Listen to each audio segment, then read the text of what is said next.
Okay, you're going to have a chance to check the homework you did last night and take some notes. So have that red pen out and be sure if there are problems you didn't understand that you're taking really good notes about those problems. So remember, in every case of tips, markups, and sales tax, we're adding the amount to whatever the original is. So if you get the tax, you have to add it to the original. If you get the markup, let's go back down to the problem we did yesterday in class, number 21. Here's Samantha's yoga store. She is selling yoga mats. Her cost, what she pays to buy the yoga mats from the company that she buys from, the manufacturer, is $8.50. She marks it up 75%. We figured out that that was $6.38 after we rounded, and then we added that $6.38 to her cost for the yoga mats to get the $14.88. So let's do some problems. All right, so you go to a restaurant and you have a meal, and that meal costs you $7.50. So that's the price of just the meal. Then they charge you tax. Now remember, the tax does not go to the restaurant. The restaurant collects the tax. They eventually have to send it on to the county or the state, and that tax money is then used to do a variety of things. So step one, we're going to take this number, this 6.5%, and we're going to change it into a decimal. So 6.5% is equal to the decimal 0.065. We're going to take that 0.065 and we're going to multiply it by the $7.50. So $7.50 times 0.065. We're going to use our calculators because we use real tools to do real work. Check my thing here, 0.065. You always want to make sure you put the right numbers in the calculator. Remember, the calculator will give you the correct answer for whatever numbers you give it, but it won't know if you gave it the right numbers. And we get 0.4875. This is money. So if we take that 0.4875, that amount of money, we don't have thousandths and 10,000ths in our money. Our system of money in the US only goes out to the hundredths place, to the cents. So we have to look at this number in the thousandths and decide, what are we going to do with that 8? Are we going to leave this as 48 cents or make it 49 cents? And since this thousandths is more than halfway to the next tenth, or next hundredth, we're going to round this up. So here's the end of our problem. Let's just put the rounded up amount over here. It's always good to do little steps in a problem instead of trying to keep it all in your head. So we're going to have 49 cents. Let's see, this is what happens when I'm talking and writing, thinking of my next thing. So we're going to have 49 cents here. This 7 rounds the 8 to a 9. And so here's our final answer. And this is a form that would work for all these kinds of problems. You have $7.50 for the meal, you add 49 cents for the tax, and you have $7.99. Your meal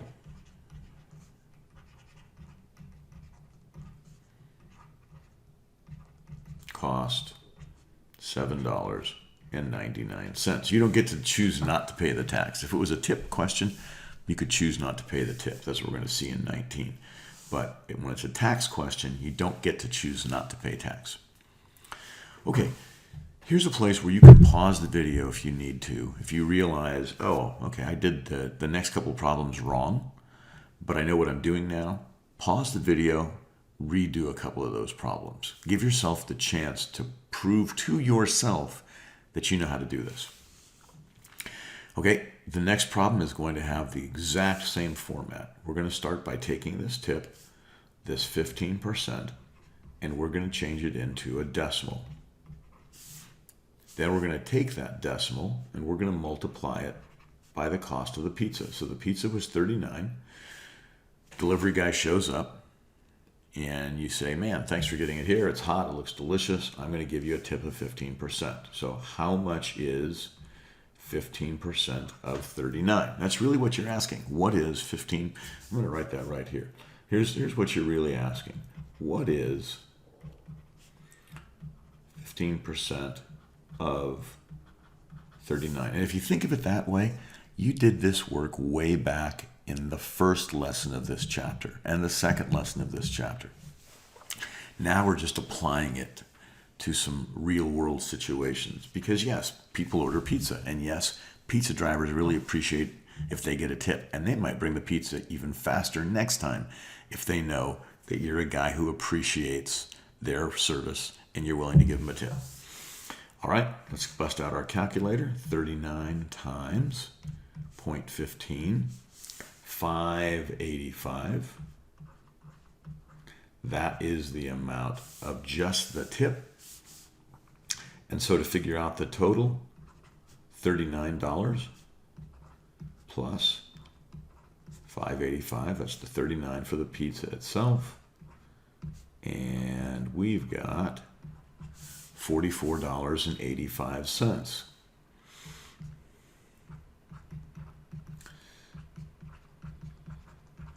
The total for your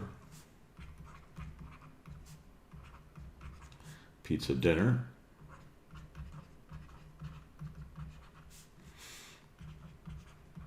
was $44.85. All right, let's do the scooter problem and the tax on the scooter. So you buy a scooter, and the place you go to buy it from is in an area that charges 7.25% tax. Tax rates change based on different cities and different counties, but here at 7.25. So I'm going to take that 7 1/4 and I'm going to rewrite it as 7.25. I know that 1/4 is equal to 0.25 as a decimal, and that's going to make it easier for me when I move the decimal over the two places. It's going to make it easier for me to go ahead and get my decimal value, which is going to be 0.0725. I'm going to take the price of the scooter, $89.75. I'm going to multiply it by this. Now remember, we've talked about this before. If you're using a calculator, which I want you to use, it's a real tool for doing this kind of work, but you need to show what you're doing. So here is 0.0725, 0.0. Okay, good. And man, that's going to give me an amount that is so not the way money would look. But let me write that whole amount down. So that's going to equal 6.506875.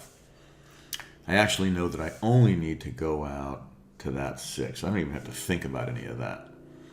Here's the one that I'm rounding to, that hundredths place. Here's the one that's choosing what I do, that thousandths place. And 6 thousandths is more than half the way to the next hundredth. And so I know this is going to be 6.51. That 6 in the thousandths place is saying, if you're going to get rid of me, at least give me credit for how big I was and make this hundredths place one greater. So this is the amount of the tax. The rest of the problem, very straightforward. $89.75 for the scooter. Be careful, wear a helmet. $6.51 for the tax. 6, 2, that's 1 and 9 makes 10, and 6 more makes 16. $96.26. This is the scooter. This is the tax.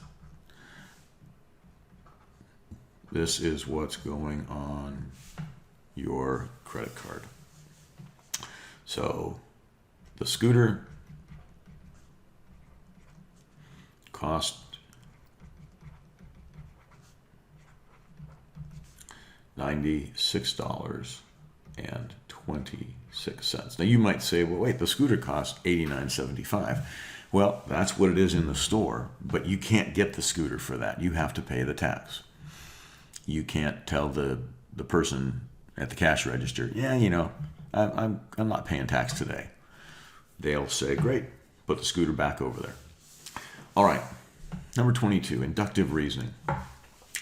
Diana and Suit clean homes for a summer job. They charge $70 for the job plus 5% for supplies. The homeowner gave them a 15% tip. Did they receive more than $82 for their job? So they charge $70 for the job and then $5 for supplies. So the first thing we need to figure out is how much is this part all together. Before they get a tip, they need to figure out the whole job. Because when they bill for the job, they're billing for that whole thing, the 70 and the 5% for supplies. So what we're going to have is we're going to have 70 plus 70 times, and right over here I'm going to do my work, 5% equals 0.05. So 70 times 0.05. So they're going to have 70 plus, up here on my calculator, 70 times 0.05, 70. See, this is the nice thing about this calculator. I can see it all, equals $3.50. This only has a 3.5, but I know I'm talking about money, so I'm going to think of it as $3.50. So I've got $73.50, and this is the amount before the tip.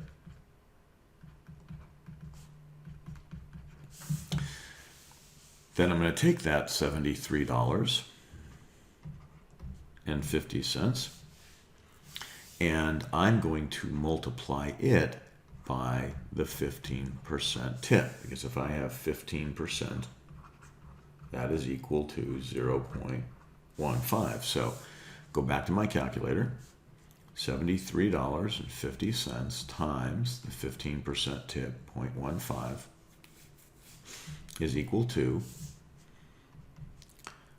$11.03.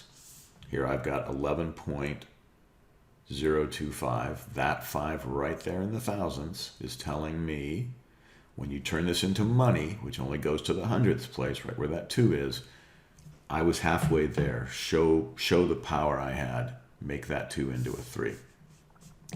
Then the last part of this is, because this is the tip right here, the last part of this is, I'm going to take the 73.50, I'm going to add the 11.03 for the tip, 73.50 plus the 11.03 for the tip, and that's going to be $84.53. Yes, they received more than the $82. All right, last one here. James is finding a sales price, a selling price for a pair of $40 skates with a 30% markup. Find his mistake. So he said, I've got the 30%. So James said 30% is equal to 0.3 right there. So James did that correct. Let's go through this problem. He did that right. Then he multiplied the markup by the 40. He did that right and got 12. Everything's correct so far. Hopefully you picked out James' mistake. James' mistake is right there.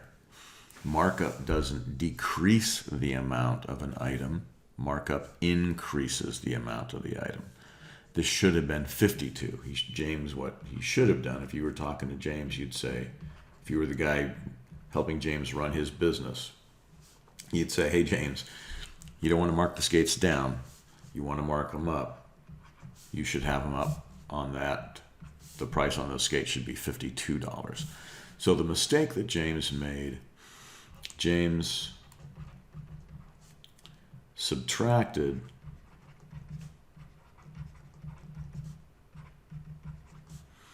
the markup instead of adding.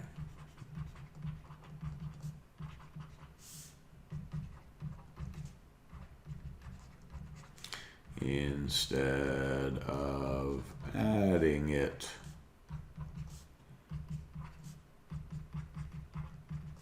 To the cost. All right, we got a couple more on the next page, so let's go over and check those out. 25, an office supply store marks up their prices by 30%. Which of the following could be items sold by the store? Select all that apply. So what we're going to do with each of these is we're going to figure out, does this represent a 30% increase of that? And what I'm going to do, since I'm using my calculator to help me figure this out, I am going to do this a little bit differently. I'm going to do the second method we talked about, which was I'm going to, for each of these, I'm going to take the cost and think of it as 100% plus the markup, which is 30%, equals the total, which would be 130%. And 130% is equal to 1.3. So for each of these, I'm going to figure out, for this one, for example, does 72 times 1.3 equal 94.50? So I can take 72 times 1.3, and that equals 93.6 or $93.60. Nope. Nope. Then I'm going to take the next one. $4.60. Does it equal $5.98? So I'm going to take the $4.60, 4.6, times the 1.3, that's the cost and the markup, equals $5.98. So I'm going to write my work down here. So I did 4.6 times 1.3, and that did equal $5.98. Cha-ching. All right. 1.2 times 1.3. So there's the $1.20. There's the 130%, and that equals 156. Does not work. And finally, 60 times 1.3, 60 times 1.3, and that equals 78, and that one did work. So what I could have done on each of these was I could have done the standard way. I could have taken the 60, I could have multiplied it by the 30%, so 60 times the 30%, I would get 18. Then I would take that 60, I would add the 18, and I would get my 78. What I did instead of doing the multiplication of just the markup was to say, well, this total, because they're asking me compare it to a total, a selling price. Well, that total is going to be the original cost of the file cabinet, which is 100%, and the markup, which is 30%. So I can just put those together and figure out, is the 78 130% of the cost? You don't have to do that. It's just it's a different way of approaching it. All right, last one. Renata paid $35.99 for a dress. It was on sale for $14.01 off the regular price. What's the regular price of the dress? So Renata is going to get this great dress for $35.99. She saved, that was her savings. She saved $14.01. So to figure out what the dress was originally, we're going to take the $35.99 and we're going to add back the savings. We're going to add back the amount she saved. There we go. And there we go. And there we go. And the dress was originally 50 bucks. And I want to double check my $50 just to make sure I did that right. And I'm going to check it by saying, okay, well, I've got $50. If I take away the $14, 50 take away 14 is 36. 50 take away 10 would be 40. Take away 4 more would be 36. And then I have to take away a penny. So 36 minus a penny would be $35.99, which is exactly what Renata paid for the dress. All right, so there you go. If you have some questions, be sure you ask those questions. Remember, this is a learning process, and part of that process is asking questions about what you don't understand. Okay? I look forward to having those questions in class.